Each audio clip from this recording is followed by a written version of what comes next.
I'm going! Go! Keep shooting! They're trapped!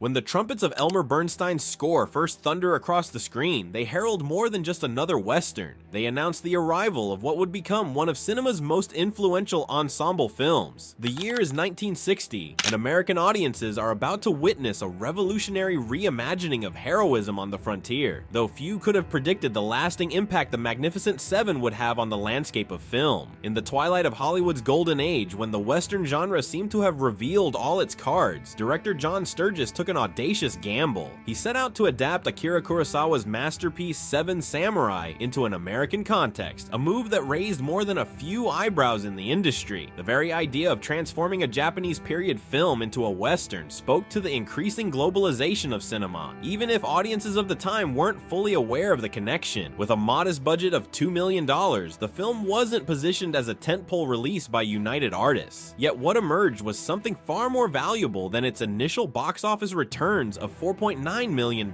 might suggest. The Magnificent Seven represented a crucial bridge between classical westerns and the more morally complex frontier tales that would emerge in the decades to follow. At its heart, this is a story about the cost of heroism and the nature of sacrifice. But more than that, it's about the transformation of the American Western itself. The film marks a pivotal moment when the genre began to shed its simple black and white morality in favor of something more nuanced, where heroes could be mercenaries and villains could be sympathetic. The Magnificent Seven didn't just adopt the plot of Seven Samurai, it fundamentally reimagined what a Western could be. In an era when television was beginning to dominate entertainment and the traditional Western seemed to be riding off into the sunset, the Magnificent Seven proved that the genre could still evolve, still surprise, and still capture the imagination of audiences worldwide. This is the story of how seven gunfighters not only saved a village, but helped save the Western genre itself. From its opening frames, the Magnificent Seven demonstrates technical mastery that set new standards for the Western genre. Director John Sturges, already known for his work on Bad Day at Black Rock, brought a revolutionary approach to filming the American frontier. His use of wide-angle compositions created a sense of epic scale while simultaneously capturing the intimacy of character interactions. The film's cinematographer, Charles Lang, pioneered techniques that would influence Western cinematography for decades, particularly in his use of natural light and dramatic shadows to enhance the Mexican landscape. The decision to film on location in Cuernavaca and Mexico City wasn't just about authenticity.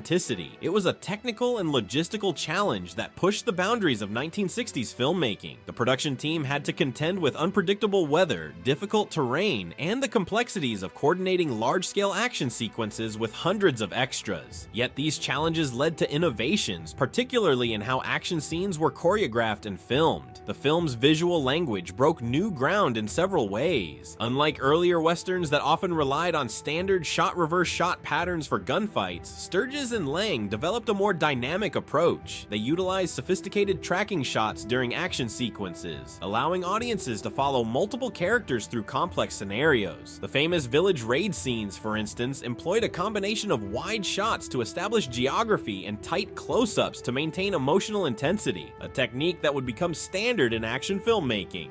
One of the most significant technical achievements was the film's approach to staging ensemble scenes. With 7 main characters plus antagonists, traditional filming methods wouldn't suffice. Sturges developed a method of blocking that kept all characters active in group scenes while maintaining clear sight lines and character focus. This was accomplished through careful composition and the innovative use of depth of field, allowing background action to remain visible while foregrounding key character moments. The production design team, led by Edward Boyle, created a Mexican village that felt both authentic and cinematically powerful. Rather than relying on backlot sets, they modified existing structures and built additions that would serve both practical filming needs and aesthetic requirements. The result was a setting that could accommodate complex camera movements while maintaining historical accuracy. Perhaps most revolutionary was the film's sound design. Unlike many westerns of the era that relied heavily on post-production sound, the Magnificent Seven incorporated more live recording, particularly for dialogue dialogue scenes. This technical choice gave conversations a more natural feel and allowed for subtle environmental sounds to enhance the atmosphere. Combined with Elmer Bernstein's score, which was recorded using innovative stereo techniques, the film created a soundscape that was far ahead of its time. The attention to technical detail extended to the film's action sequences, which introduced new standards for safety and realism in Western stunts. The production team developed new methods for filming horse falls and gun battles that would influence action choreography for years to come, all while maintaining a level of authenticity that helped sell the story's high stakes. At the heart of the Magnificent Seven's enduring appeal lies its exceptional ensemble cast, with performances that would define careers and set new standards for character dynamics in Western cinema. Leading the pack was Yul Brynner as Chris Adams, bringing a commanding presence that merged European sophistication with frontier toughness. Brynner's decision to wear his signature all-black costume created an iconic silhouette that would influence Western fashion for decades. His portrayal of Chris balanced stoic leadership with subtle vulnerability, particularly in scenes where he questions the moral implications of their mission. Steve McQueen's portrayal of Vin Tanner marked a turning point in his career. Though the path there wasn't smooth, the behind-the-scenes tension between McQueen and Brynner is now legendary, with McQueen constantly trying to pull focus in their shared scenes. His scene-stealing techniques, adjusting his hat, checking his gun, or simply shifting position during Brynner's lines, added layers of character detail while driving his co-star to frustration.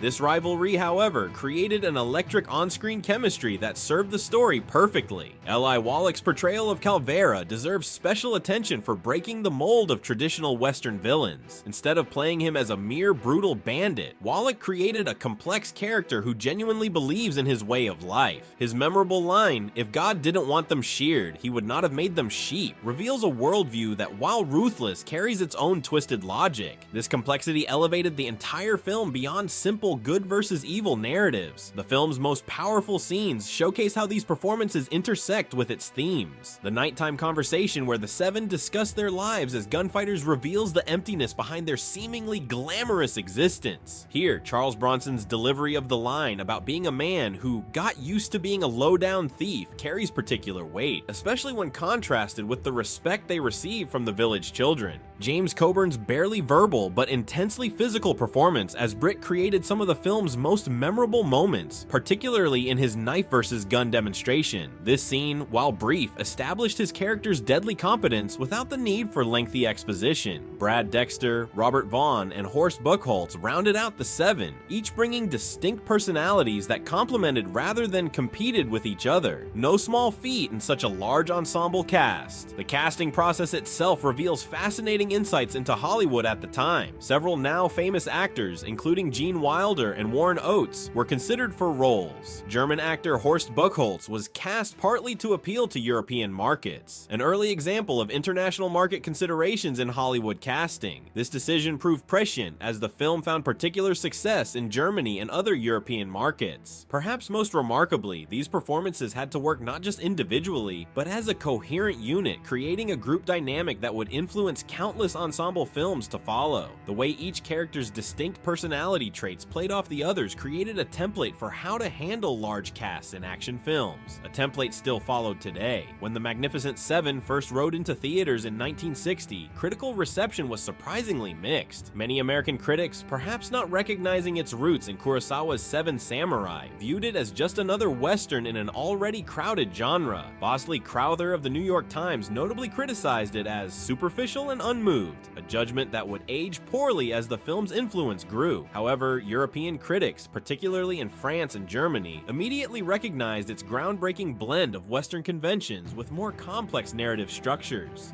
The film's initial modest box office performance belied its growing cultural impact. In Mexico, where much of it was filmed, it sparked fascinating discussions about representation and cultural authenticity. Mexican audiences particularly responded to Eli Wallach's portrayal of Calvera, which, despite being played by a non-Mexican actor, brought unprecedented depth to what could have been a stereotypical villain role. The film's treatment of Mexican villagers, while still filtered through a Hollywood lens, showed more respect and dignity than many Western westerns of the era. As years passed, critical perception underwent a remarkable shift. Film scholars began to appreciate how the movie bridged classical western traditions with more modern sensibilities. The film's exploration of professional gunfighters as essentially obsolete figures, searching for meaning in a changing world, resonated more strongly as audiences gained historical perspective on the western genre itself. Several fascinating details about the production have emerged over time, enriching our understanding of the film. For instance, the Mexican villagers portrayed in the film weren't all actors. Many were locals from Cuernavaca who had never seen a movie camera before. Their genuine reactions to the gunfighters added an authenticity that no amount of direction could have achieved. Another hidden detail involves the improvised dialogue between McQueen and Brenner during their first meeting scene. Their natural competitiveness led to unscripted moments that made the final cut. The film went through several iterations during editing, with multiple endings considered. The original cut included more scenes exploring the gunfighters' pasts, particularly Robert Vaughn's character's background as a traumatized veteran. These scenes, while cut for pacing, hint at the deeper character development that set the film apart from its contemporaries. A longer version of Calvera's death scene was also filmed, providing more insight into his character's philosophy, though it was ultimately shortened to maintain the film's momentum. The movie's reputation continued to grow through television broadcasts in the 1960s and 70s, where new generations discovered it and appreciated its unique blend of action, character development, and moral complexity. What was initially seen as a straightforward action film revealed itself to be a thoughtful meditation on heroism, sacrifice, and the price of violence, themes that resonated increasingly with audiences during the turbulent decades that followed its release. Over 6 decades after its release, The Magnificent Seven continues to cast a long shadow over both Western and action cinema. Its influence extends far beyond simple remakes or homages, fundamentally shaping how ensemble action films are conceived and executed. The film's DNA can be found in everything from the Expendables franchise to modern superhero team movies, particularly in how they balance multiple strong personalities within a single narrative. The film's approach to multicultural storytelling, though viewed through a 1960s lens, laid groundwork for more inclusive Western narratives. Modern films like Hell or High Water and Wind River echo its exploration of cultural boundaries and justice in frontier spaces. Even the 2016 remake starring Denzel Washington deliberately built upon the original's themes of diversity and community, adapting them for contemporary audiences. In today's political climate, the film's portrayal of Mexican-American relations carries particular resonance. Its depiction of cooperation across borders, while certainly idealized, offers a template for cross-cultural storytelling that many modern filmmakers still strive to achieve.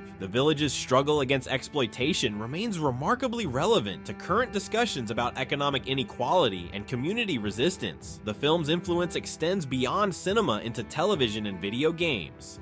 Shows like The Mandalorian directly reference its structure of a skilled professional defending a vulnerable community, while games like Red Dead Redemption echo its themes of honor among gunslingers in a changing world. The concept of skilled individuals coming together to fight for a cause bigger than themselves, often at great personal cost, continues to resonate across media. Perhaps most significantly, The Magnificent Seven's enduring legacy lies in its humanization of heroism. In an era of superhero dominance, its portrayal of flawed, vulnerable heroes fighting overwhelming odds feels more relevant than ever. These weren't men with special powers or advanced technology, just skilled professionals choosing to stand against injustice, fully aware of the likely cost. As modern cinema grapples with questions of representation, moral complexity, and the nature of heroism, The Magnificent Seven's influence remains profound. It shows us that a great story, well told, can transcend its genre origins to become something truly timeless. In an age of increasing global tensions and cultural divisions, its message about the power of unity in the face of oppression resonates with renewed urgency. The film remains a masterclass in balancing spectacle with substance, action with character development, and individual moments with ensemble dynamics. For modern filmmakers and audiences alike, it stands as proof that commercial entertainment can carry genuine artistic and social weight. The Seven Riders may have long since left the screen, but the trail they blazed continues to guide storytellers and inspire audiences around the world. So there you have it. From its humble beginnings as a Japanese samurai film adaptation to becoming one of the most influential influential westerns ever made, the Magnificent Seven continues to captivate audiences and inspire filmmakers. Like those 7 gunfighters who chose to stand against impossible odds, sometimes the most enduring stories are the ones that dare to be different. If you enjoyed this deep dive into classic cinema, make sure to hit that subscribe button and ring the notification bell. Every day, we explore another landmark film that shaped the movies we love today. Share your thoughts in the comments below. Which member of the 7 is your favorite? And let me know which classic film you'd like to see covered next. Until then, keep watching and remember, we deal in lead, friend.